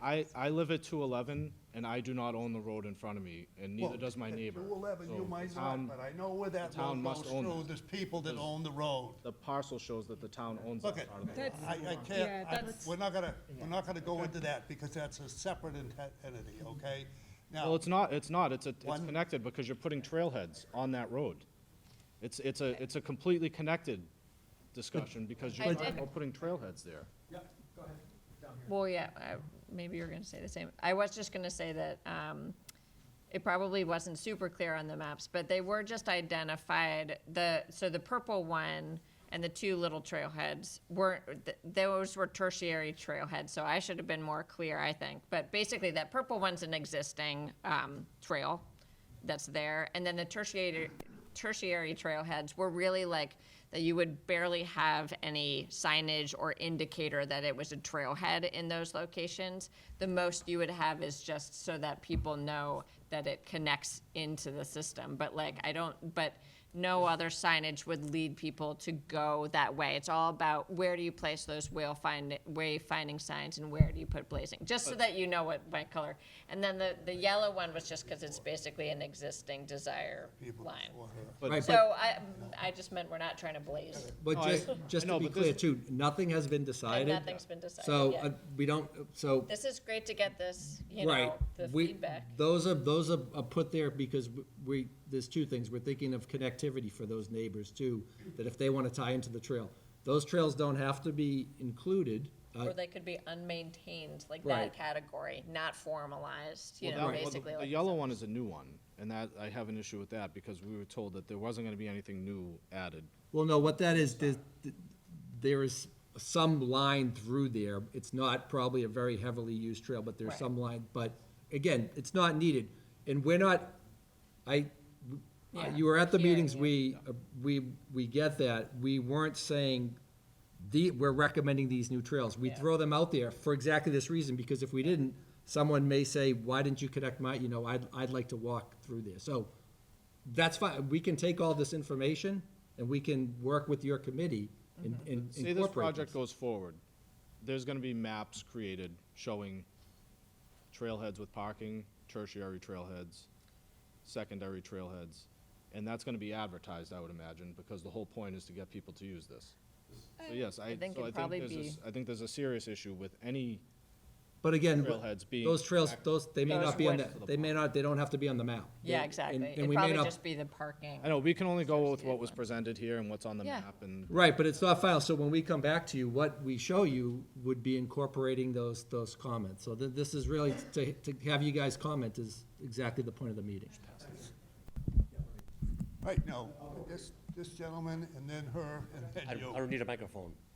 If the We project, do, because it's on NORCAM. oh yeah? No, wait, Okay. go ahead. If the project happens, first of all, people are gonna park where they wanna park. The signs mean nothing. And also, the only expression I can think of for this, maybe I'm being selfish in my thoughts, if this project happens, Swan Pond's gonna be going from the frying pan into the fire. That's my only thought. That's all I have to Up say. in the corner. Just for the people listening in. Appreciate it, thank you. Hi, I'm Stephanie Romig. My family has owned property here since 1977. It sounds a lot like we're not having additional services provided to us. I appreciate that the Boys and Girls Clubs want to volunteer, but that's not a promise of ongoing maintenance for this system and this project. In addition, I agree with things like that Dave Butler and Christopher Mabbitt have already said, that we need more patrolling as it is down there from our police department. As it is, I went out last week and there is graffiti in the primary trailhead and a whole lot of building that some kids have done, as well as like beer cans and other things. They're like, someone has taken spray paint and painted genitalia on the trees over there. This doesn't sound like there's a budget for policemen to increase their frequency of coming down that road. I also have concerns about fire safety. And is this going to be a no smoking area? And can we do that outside? Because as, I don't know your name, I'm sorry. As she said, cigarettes are a huge concern when wetlands dry up. And again, this is a unique property with one point of entry and one point of exit. And I'm sorry, I'm repeating your point here. But this is going to be hazardous to our animals and to our habitat here. And I think that Danvers, like everybody has already pointed out, will absolutely not want that tertiary trailhead on any markings. I think both of those need to be removed. That is way too close to the pond, way too close to their backup drinking water. I have questions about this entire project. And where is the money coming from to make the improvements in the budget for the police department to do increased patrolling here? The police department has already committed doing. Yes, they They already have a budget. One of the things is, And then the funding, any funding that we would need, we'd be coming to town meeting if we approve it. Is this going to be voted on by the members of the public? Well, before we would need funding, like, before we would actually make any changes, if they required funding, we would need a town vote. I don't think we would need a town vote if we didn't need funding and it was under the jurisdiction of the property owners. Like, if the Conservation Committee decided they wanted to put some boardwalks on conservation land and they didn't need any money for it, they could do that, right? Like, that kind of thing? If we needed funding. Right, so just a quick question as well. Ownership, Schoolcommittee, town, and conservation committee actually have ownership of this property. They're just allowing us to be able to do this as they see the benefits of this. So yeah, less of a question and more of a point. So under your management facts slide, you said that this is under the Conservation Commission of North Reading. And according to the Conservation Commission, they go under the Local Wetlands Protection Act. And according to that, their whole purpose is to basically prevent pollution, and they're to protect public and private water supplies. So by doing this, aren't we kind of being hypocritical? No. How are we not being hypocritical if the Protection Act is for those two The things, Wetland and the main Protection Act concerns of the from neighborhood is 19 those two things? The Wetlands Protection Act is pretty narrowly defined, as it was written in 1972. The town of North Reading also Yep, has Chapter additional- 131, Section 40, yep. That's correct. The town also has bylaws that are more strict, such as the 12-foot no disturbance zone, 12-foot no disturbance zone, just for example, that's the one that frequently gets violated. And so, in an area like this, any owner can come to us with a project, and we can approve it or not approve it as long as it meets those guidelines. Just because an area is a resource area that has a wetland on it doesn't mean that there's no development. None of you that live up there would have homes if that was the case. But the homes that were built prior to the act being enacted. Okay, so any of the new homes since 1972 would not be built. Okay, but at the same time, shouldn't we be allowed to protect that private water for Danvers so that North Reading doesn't have to deal with another situation with another town? Because at this point, this is not just dealing with North Reading. Like people have stated, this is dealing with Danvers as well. This is a multi-town like situation. I don't think that passive recreation is going to violate the Wetlands Protection Act. I mean, say if that you as have access chair to of the the pond though, like Conservation it's Board, showing and with say that that as purple someone who line, holds a and it's PhD in gonna forest show off the ecology, I'm tertiary pretty trailhead, confident in we what would I'm not saying. be able to protect it. Right now, we are able to protect it. No one can go near it. There isn't really any trails. People have to go out of their way to get there. This is allowing them easy access. This is gonna create more of a problem for the people that are living there, and we appreciate that you wanna help us, that you wanna protect all the animals and stuff. It's great, but this isn't gonna work out for the neighborhood, it seems. And we're trying to figure out a way to work it out together. Because I'm getting confused with your point. My general point here is that some of these trails will work and some of these trails are not going to work for our neighborhood. And we're Okay. trying to voice this, and so far, personally, I don't feel like we're really being heard. And then we're gonna have a virtual meeting for this in like a month or two, where we're gonna be even further detached. I don't know, this seems a little fishy. All right, so I've got a little bit of a different perspective. As everybody has said, this neighborhood is one way in and one way out, and I live on that one way in. My father bought a home on Hemlock Road in 1968, I think. I live next door to him. They live next door to me. We lived in this neighborhood when Hemlock did not connect to Swan Pond. When Swan Pond Road was a dirt road, Fox Run didn't exist, Shasta didn't exist. I watched the neighborhood grow. I watched McIntyre get built, and we were told it would not connect. Would you like to count how many cars a day go up my street like this? They blow through the stop sign at the top of Hemlock, at the bottom of Hemlock, at Irwin and Bigham, all the time. All the cops know they can't sit in my driveway watching them. We had a 25-mile-an-hour speed limit sign. Someone knocked it down. Now we've got a 30. Why is the speed limit higher on Hemlock than on 62 out in front of us? It's constant. You guys have all gone up here, have gone by my house. I'm constantly yelling at people to slow down. I've been told to back off. I've been yelled at by FedEx drivers. When I said to them to slow down, they come around the corner up onto Hemlock so fast they're on the wrong side of the road. It's constant. It's nonstop. You're adding more traffic by telling people that this stuff exists. Now, my kids ride mountain bikes. I have a 2nd grader and a 6th grader. And my husband and I also ride mountain bikes. We're up in there all the time. We walk our dog up there. For those who know me, yes, I have a dog.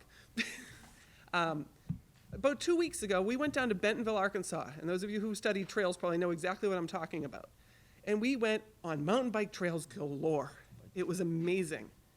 And one of the trails we were trying to find the trailhead for, and we found it. It was basically on the equivalent of the top of Fox Run. And there were people sitting on their porch. And there's people driving a mountain bike, and they're parking all sorts of, there was no marked parking. It was actually a little bit smaller than Fox Run. And we said, we're not going to park here because it's too compact. We went far away, found an actual parking lot.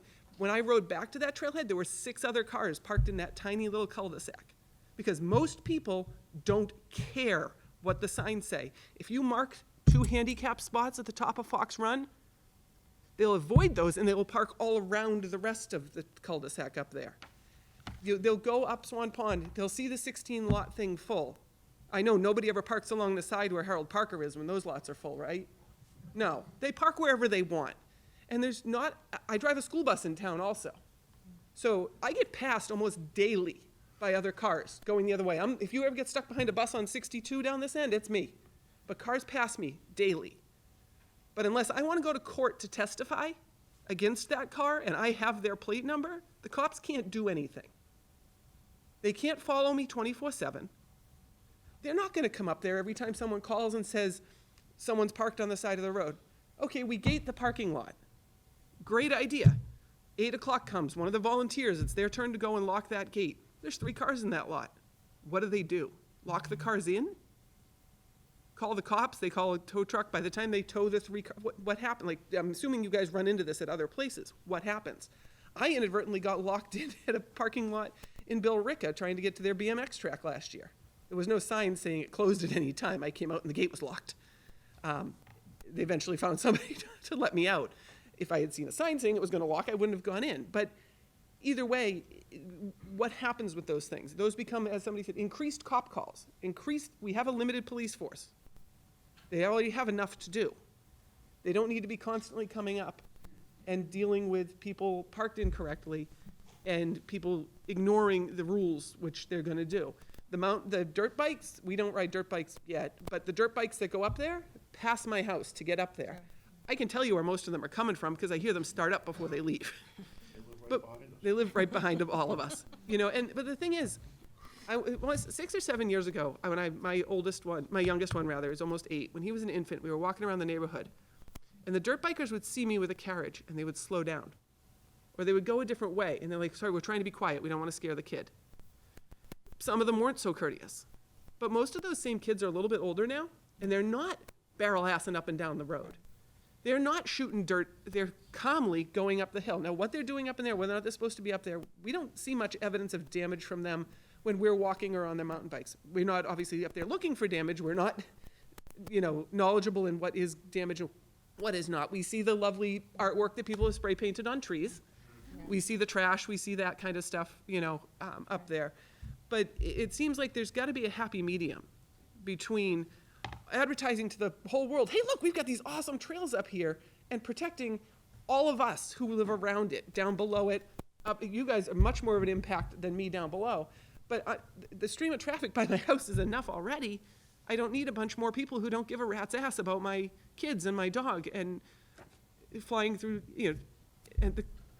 so there's gotta be a happy medium. The only way I can answer is if we have a bylaw of no parking on that street, the police can enforce the bylaw, have the vehicle towed, they can be fined.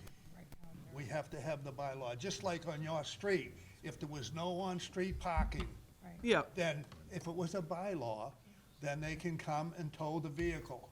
yeah, okay? but the problem is trying to get the, I understand that. Get the enforcement done. He's having a party, and he wants people, his guests to park on the cul-de-sac, they can't park there. There shouldn't be a no parking.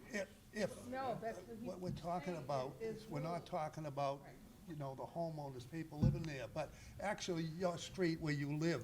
If the town had no on-street parking, yep. you couldn't park on the street if it's a bylaw. Right, but what he's saying is if they put no parking up in the, other than the 2 handicap spots, if they put no parking up at the end of Fox Run and he wants to have friends over, now they can't park there. If they, But that's what Mike's saying. all I'm saying When I is have the parties at my house, which is very tight street, on Lakeside Boulevard, we call the police, we let them know that people are gonna be there. They take note of it, I tell them the time, parties from 8 to 11.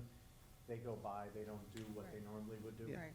So it's, our police department's very good about, like, if you share information with them, they take care of the stuff. I mean, that's been my experience for over 30 years. Can I also just interject real quick? One thing, so I spoke at length with the town of Andover, because they have a lot of trail system as well, just to find out what they thought were best practice, like what worked for them.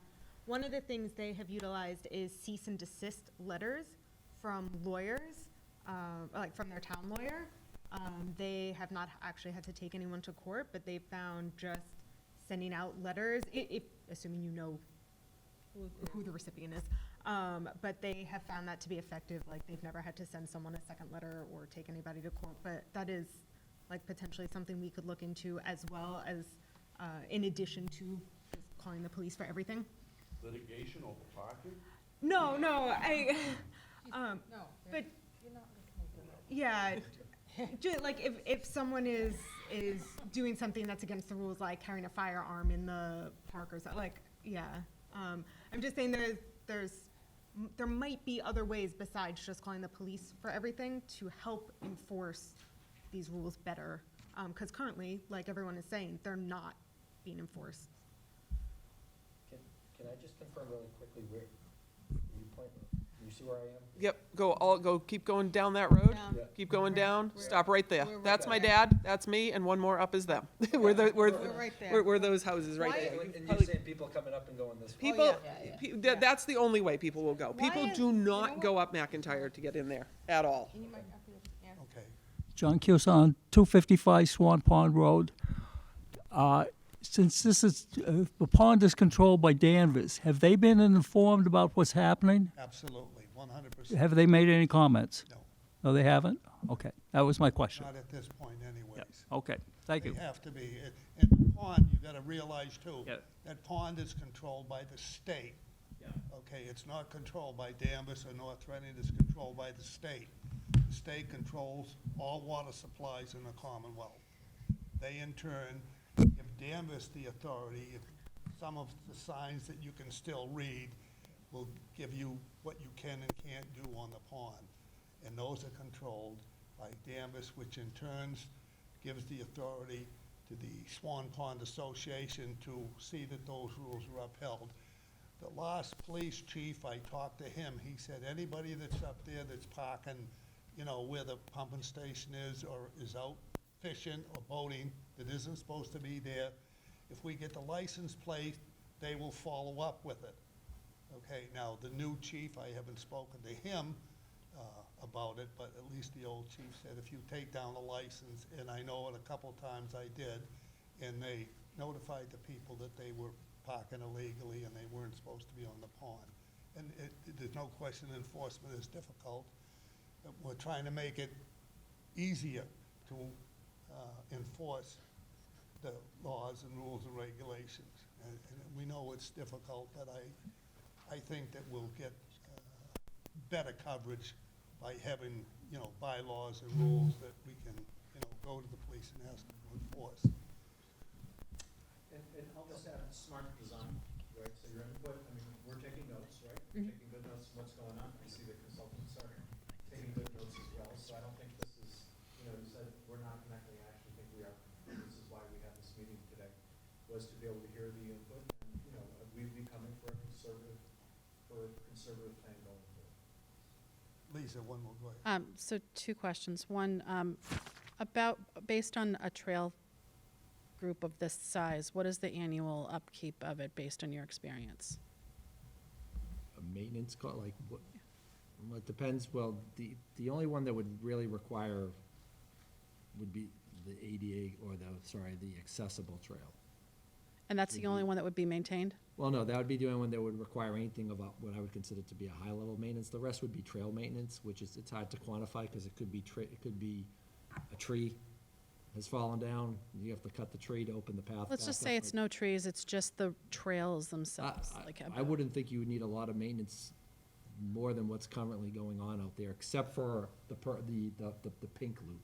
Because the pink loop would be, we'd be trying to maintain that for accessibility for people of all abilities to be able to walk on that trail. But the rest of them would be, no different than what they do for the AT, the Appalachian Trail and others, because they're just earthen trails. So it'd be very low. Yeah, actually, for the next meeting would be helpful to know the costs of keeping this up and who is expected to keep it up, all of those things. I do think that the people that are here are very interested, obviously, or concerned about this. I think that to this gentleman's point and that woman's point, we want people that are respectful to be up there walking, and enjoying it. But there are people up there that throw cigarette butts and that throw trash. And I think the blue, pink, and orange connecting trails are great. The other one, and one parking space, but the other ones are a little bit of a concern just because there's wetlands where the blue is. There's a parking space where, people are driving and there's an intersection and buses sometimes are. So I think that there's valid concerns from the people that are here, and I guess that I just think we want to make sure that our voices are heard, and I do kind of get the feeling that some of it's going in one ear and not the other, and some of it might actually be, being heard. One of But- the things is, yeah. as far as the fire situation, that's part of the forestry program that was originally approved by the selectmen, the conservation, and the school committee, is access for fire vehicles to get into that area. So that's one of the things that some of the trails that are up there now were designed specifically for that. So from that end, but that's not gonna stop people from smoking, but at least part of it was to get better access. Yeah, but just remember, there's no hydrants there's no hydrants in that first No, there's part no, of it, yeah. we're not planning any hydrants or anything like that. There is a dry hydrant on the other side, and there's a hydrant right at the beginning, but go Can ahead. I just make one last comment? The preference would be is that the Swan Pond Association or the Friends of the Swan Pond, like, we could, we start small and we build out for whatever makes sense from there, right? And so working together, this isn't just a today thing, this is years, of taking care of the trails. And that's been the experience in Andover. They've been ongoing, taking care of their trails, the Acres Trails, the Goldsmith Trails, and they have a very successful program, but it wasn't done overnight, and everything was done with cooperation. So that's really what we're really trying to do that. Hi, Dave Walsh. I live on Fox Run. I think the primary trailhead parking would be good. That's the section of parties. That's where they built that.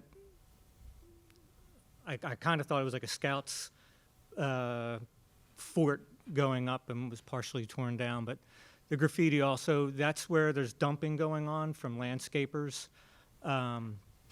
So it's the primary access point for anybody who doesn't abut. And I think a parking area, whether it's lit or not, becomes a public space where, you know, decency usually prevails, and people won't spray paint there because it's where you can be seen. It's now a common area, and that will benefit. I mean, as far as cost, I mean, I've lived just on Fox Run for 4 years now, and really the trails don't need much maintenance at all as they are. Somebody comes through and cuts down the fallen trees, which I appreciate. And I've pretty much walked them all, even the light blue one, gotten lost. Came out Thompson Golf Course. Yeah. But it's dog walkers. I hear the dirt bikes on occasion. I've rarely seen them. You know, I know a lot of people on Swan Pond have seen me walking my dog, and I pick up a lot of trash. I think it'll be good to improve some sections of the trails, and you know, if people think there's going to be somebody around the corner at the next moment, they're not going to do something stupid. So more people walking those trails will self-police it. I just want to make sure we understand, when you're saying the primary trail, you're saying. Yeah, right there. Okay. Yep. For the, however, parking spaces, but yeah, that spot. I just have a question in regards to if there was a fire where it is only one way in and one way out, and it takes give or take 10 or plus minutes to get from the fire station all the way down to Swan Pond. How would you accommodate access, easier, faster access to get back there, and how much have you thought about, like, a cost? I'm sorry. I think that's outside of the scope of the forest committee. I don't know that. I can talk about okay. wildland fire if you want. Absolutely. Okay. Outside of my scope, personally. So, if there is a fire, not a structural fire, but a wildland fire out there, North Reading might be first on the scene, but North Reading would not be in command. As soon as the state wildfire department got there, they would take over, and it wouldn't be a cost associated to North Reading. It would come out of the state. And if it was a significant fire, you would probably all be evacuated, and there would probably be an airdrop, just like there was in Linwoods and Braycart last summer. Thank you. I'm sorry, I misunderstood. I thought you meant a house fire. One more question. No problem. So this project itself would not be voted on by the entire town, it would just be funding for the project. So if funding came up and the town overwhelmingly voted it down, and then you were able to find private funding, you would just go ahead and do it anyway, is that my understanding? Theoretically, we could. That is not our goal. Okay. You gotta remember, the forestry committee is charged with taking care of town forest. It's a responsibility that towns have. The committee is appointed by the selectmen. We're under the control of the state. We're supposed to take care of it. We're supposed to, you know, improve it. That's why we've had the cutting programs, which have been very successful. The two sections of the program that we had, we did make money on them. You know, I don't know the exact figures, but I know it was in thousands somewhere, not hundreds, but in thousands. No, I'm more concerned about, like, whether the rest of the town even wants it or not. That's my thing, is if it gets voted down at town meeting just for the funding. The town did vote to make a plan. To fund a study, a study and a plan, yeah. No, not a cutting plan. No, a study and a plan, yeah, yeah. That was unanimous vote. We didn't hear a single. And that was to help us comply with the state laws and to do our job, which is to take care and improve the forest. That's what we're trying to do, and also, it's supposed to be used by the people, that's the purpose. It's a natural resource. I mean, like you kept saying at the beginning, it's a beautiful asset that we have. It is. And there's, if you don't live in the neighborhood, everybody wants to have access to beautiful parks, recreation, and things like that, so. Is there anybody else that hasn't spoken that would like, go ahead.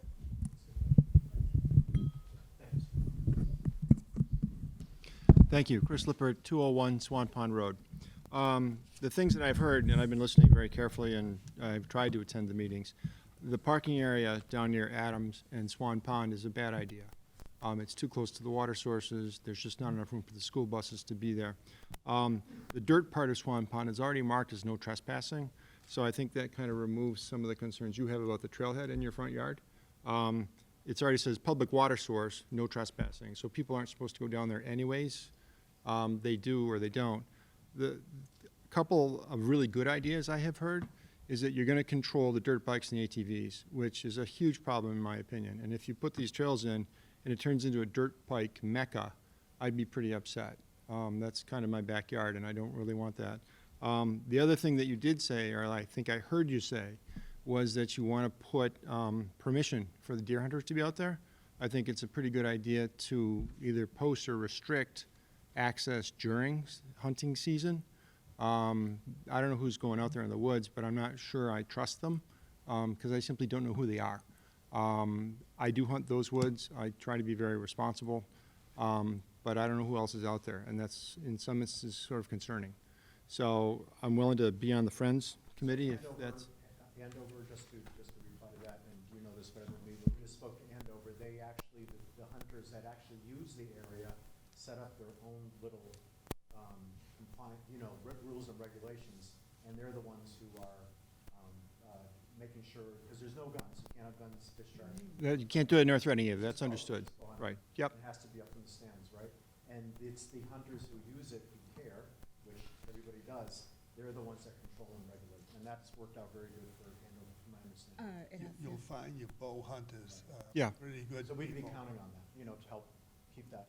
Yeah, so I think those are kind of important, but the dirt bike ATV access is existing problem that's not enforced, and that's, I think there's a lot of resistance from this group to this plan because that's a concern, and I think it's something that really has to be addressed. And all I can say is that, again, in Andover, when I go down those trails, they don't even have mountain bikes, they don't have any motorized, there's none of that. I mean, it's just walkers. That's right, but it's here right now. I understand. Before this happens. That's because no one's, People consider it like Yeah. empty space. it's open season right now. Sure. You know what I mean? Fine dirt bike riding territory, I tell you, it's beautiful out there. I don't wanna Okay. but One more, one more. Yeah, just to respond to their point, so the majority, some in the woods up on the Mass Electric right-of-way to the east, off towards Middleton. The majority of the dirt bikes and quads are all up in that big area where the power lines are. So when people say they don't hear them and see them down in the trail area, because they don't really stay in that area, they come down Swan Pond Road. At the fork of Swan Pond and Adam, they cut right and go up into the Middleton woods around Middleton Pond and up and down the power lines. And there's tents, trash, tires, all sorts of stuff. So people don't go up there to hike, usually. They stay in the area you have proposed. My house is all the way further and back, so we hear dirt bikes and quads constantly at nighttime, especially on the weekends. I think we ought to. But that's it. 8:30. I just have one more quick question for you, it'll take less than a minute. Wait a second. So, regards to the horse One- moving group, I can't have you hear you. identified any other areas in North Reading for trail expansion, or is it just primarily the Swan Pond area? I'm sorry, I didn't hear his question. He's asking, besides Swan there's no Pond, other are we open doing space. anything else? Are we planning to do anything else? Are you looking at anywhere else in Uh, North Reading, or is it well, just the front of the Swan At Pond? this point, we've talked about the Eisenhower Pond area, but right now, they kind of want to leave it the way it is because it's really pretty much the area they have, it's a small area, and if I believe it's mostly swamp. Yeah. Yeah, so there's not too much we can do there. There is another large piece of land, the Smith property. Unfortunately, there's no access to that property. So We would like to, it's a nice area, it's a big area, but at this point, there's nothing we can, so we really don't have, at least at our usage, we don't have any other parcels. Where's the Smith? Seems like a great idea. It could apply really well to the Ipswich Park area as well. If we could look into that area, just. Which area? The Ipswich Park area. No. But this is Yeah, but like to this do is what with the passive Exactly. recreation. You gotta understand, Ipswich River Park is ball fields and soccer fields and all kinds of. We're not having any of that. It's strictly passive, so it's basically walking. That's about it. Maybe cross-country skiing or snowshoeing in the winter, but it's just pedestrians. And that's one of our big things, is that have the bylaws that we can enforce. Okay, so before we close, I guess, any last comments from the panel at all? Anybody want to add anything? So I think that our plan is to absorb all this information, get together with the consultants, and to actually, come back with a reasonable plan that I think you will reasonably like. Reasonably. So I think that's what I think we can promise. Ryan, any Yeah, no, I would just add that this is exactly, was the intent of tonight's meeting, was to get this feedback. And it is not different from many other meetings we've attended, so this is just all part of the process, and we do value all the input, and we will consider that with the committee. So again, We thank you for can't- coming out. The forestry committee can't do anything without the approval of the selectmen, the conservation, and the school committee. So even before we could, if they all say yes, then we still have to go back and to the people to Which one present. of you had the problem with fire? Mention what the fire department do Thank you for in taking case of all a that. fire.